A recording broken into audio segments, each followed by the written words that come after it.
मनीष जी, कल बंगाल का चुनाव का रिजल्ट आने वाला है, इस पे आपकी क्या राय है?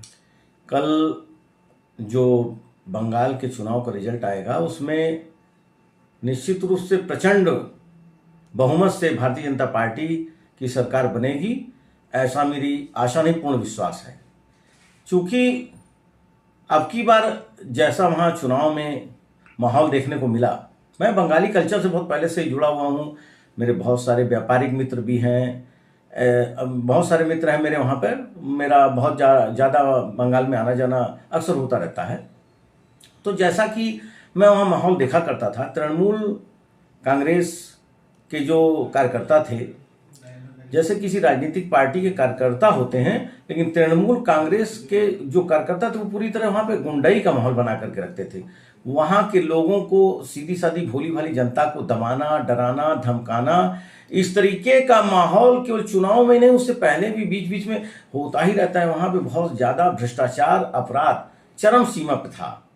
शहरी इलाकों में उतना न भी दिखाई पड़े, ग्रामीण इलाकों में बहुत ज़्यादा उनके तृणमूल कांग्रेस के जो गुर्गे थे ममता दीदी के, वो हर वक्त कुछ न कुछ अत्याचार, बहुत सारी चीज़ों को उन लोगों ने समाज में एक तरीके से कहिए अपराध को बहुत ज़्यादा बढ़ावा दिया। अब जैसे वहाँ पे एक कल्चर है कि बंगाल में दुर्गा पूजा बहुत धूमधाम से मनाई जाती है। जैसे हम लोग के यहाँ दीपावली का त्यौहार हम लोग बहुत ही खुशियों के साथ बढ़ चढ़ कर मनाते हैं, उसी तरीके से बंगाल में दुर्गा पूजा एक बहुत बड़ा फेस्टिवल, प्रमुख फेस्टिवल है उनका। ऐसे में वहाँ पे क्या करते थे तृणमूल कांग्रेस के कार्यकर्ता, दुर्गा माता की अगर यात्रा निकल रही है उसको रोकते थे, विसर्जन यात्रा, पूजा कोई करता था ग्रामीण इलाकों में उनको रोकते थे। अब तो बहुत ही ज़्यादा समझिए कि वहाँ पे इतना ज़्यादा खराब माहौल हो चुका था। इसको देख करके अब की बार वहाँ की जनता ने और हमारे आदरणीय प्रधानमंत्री जी के नेतृत्व में, हमारे गृह मंत्री जी अमित शाह जी के नेतृत्व में, हमारे उत्तर प्रदेश के मुख्यमंत्री परम पूज्य योगी आदित्यनाथ जी महाराज, जिन्होंने जा करके वहाँ पे अब की बार काफ़ी सभाएं की, इन तीनों लोगों के नेतृत्व में मिल करके अब की बार वहाँ पे बहुत ही अच्छे तरीके से चुनाव हुआ। और प्रशासन ने वहाँ पे इतनी अब की ज़्यादा फोर्स वहाँ पर डिप्लॉय की और उसके कारण से लोगों में एक सुरक्षा का माहौल जो लोगों को दिखाई पड़ा। बहुत ही शांतिपूर्ण ढंग से, छिटपुट एक आध घटनाओं को छोड़ दिए तो बहुत ही शांतिपूर्ण ढंग से वहाँ पे चुनाव संपन्न हुए। और इसी को देख करके, शांतिपूर्ण और सुरक्षित माहौल को देख करके वहाँ की माँ, बहन, बेटी और वहाँ के नागरिकों ने मिल करके प्रचंड समझिए कि मतदान किया है। इतने अधिक प्रतिशत का मतदान शायद ही कभी किसी प्रदेश में देखने को मिलता है, और बंगाल में भी कभी ऐसा देखने को नहीं मिला।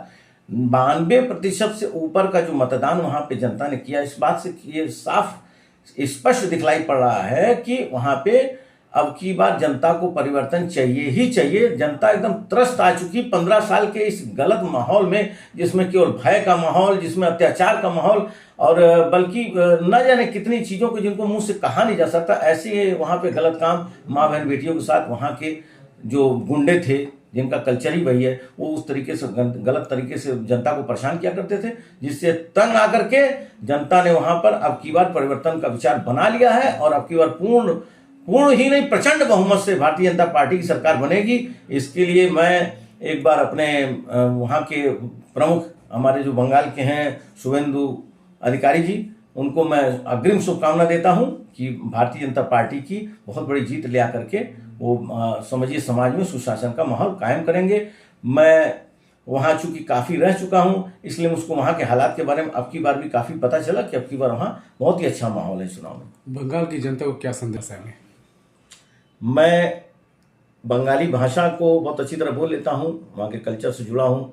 इसके लिए आमी ওখানকার যেটা মানুষ আসে ভালো মানুষ, তাকে অগ্রিম শুভকামনা দিচ্ছি, শুভেচ্ছা দিচ্ছি। এইবার বাংলায় ভারতীয় জনতা পার্টির সরকার হবে, সবাই কাছে সুরক্ষিত মাহौल হবে, মা বোন বেটির সুরক্ষা হবে এবং ওখানে যা সুশাসন সবাই দেখবে। একটা রোল মডেল আমার উত্তরপ্রদেশের মুখ্যমন্ত্রী যিনি परम पूज्य योगी आदित्यनाथ जी महाराज रोल मॉडल मतन देखिए ওখানে শুভেন্দু অধিকারীরাও ভালো সুশাসন করবে। ধন্যবাদ।